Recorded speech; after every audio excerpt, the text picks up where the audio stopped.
les fils d'Israël, et je les ai bien connus.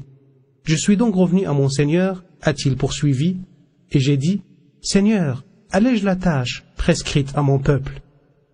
Il en supprima 5. Je suis revenu à Moïse, et lui ai dit, il en a supprimé 5. Il a dit, ton peuple ne supportera pas ça. Retourne donc à ton Seigneur et demande-lui un allègement. Et il est de poursuivre, je suis resté ainsi à faire l'aller et le retour entre Dieu le Tout-Haut et Moïse, que la paix soit sur lui, jusqu'à ce que Dieu dit, ô Muhammad, ce sont 5 prières par jour et nuit. Chaque prière se comptera pour 10, ce qui fait 50 prières par jour. C'est ainsi que la prière fut prescrite dans le ciel par le Seigneur des cieux et de la terre, qui a confié à ses anges de se relayer auprès de ses serviteurs qui accomplissent la prière. Muhammad, l'envoyé de Dieu, que la bénédiction et le salut de Dieu soient sur lui, a dit, des anges se relayeront auprès de vous pendant la nuit, d'autres pendant le jour. Ils se réuniront à la prière de l'après-midi et à la prière de l'aube. Puis ceux qui ont passé la nuit auprès de vous montent vers Dieu, qui leur demande, tout en étant le mieux à vous connaître, comment avez-vous laissé mes serviteurs? Ils répondent, nous les avons laissés en train de prier et nous les avons retrouvés en train de prier.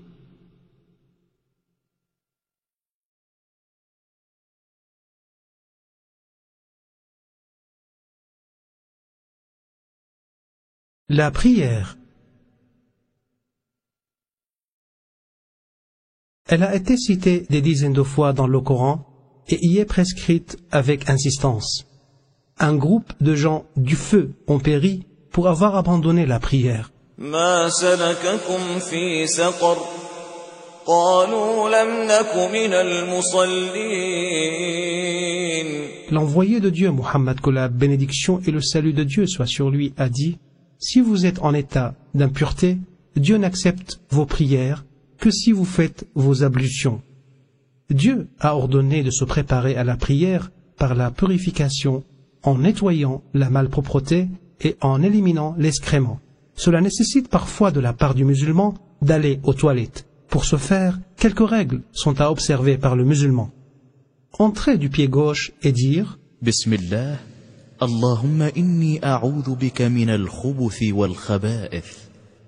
Sortir du pied droit et dire Ghufranak.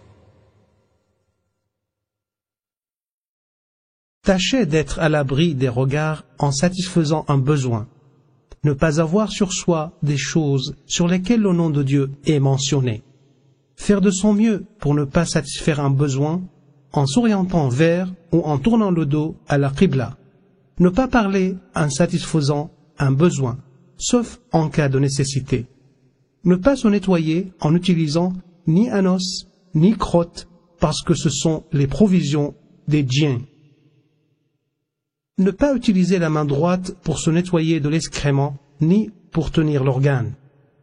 Le prophète, que la bénédiction et le salut de Dieu soient sur lui, a dit, il ne faut pas tenir l'organe avec la main droite en pissant, ni s'essoyer dans les toilettes en utilisant la main droite. Pour s'essoyer, les cailloux peuvent remplacer l'eau. Ils doivent être utilisés en nombre impair. L'eau et ses conditions. Il faut que la quantité d'eau soit suffisante pour les ablutions. Si la quantité en est insuffisante, on doit faire le tayammum, les ablutions sèches. L'eau doit être purifiante, c'est-à-dire qu'elle ne doit être mélangée ni à des produits purs, ni à des malpropretés. Si l'eau se trouve mélangée à des produits purs, comme l'eau de fleur, le jus d'orange ou le jus de citron, elle devient pure et non purifiante.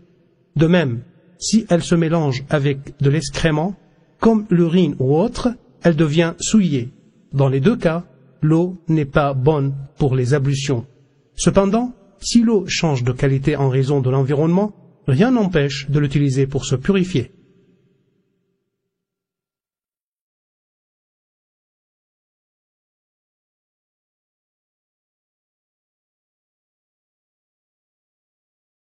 Les ablutions, c'est la purification moyennant l'eau du visage, des mains, de la tête et des pieds.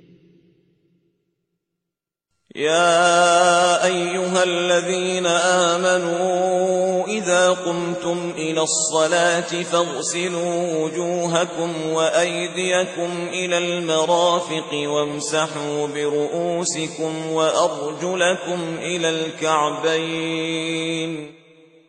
Certains préceptes et conditions élémentaires sont à observer dans les ablutions.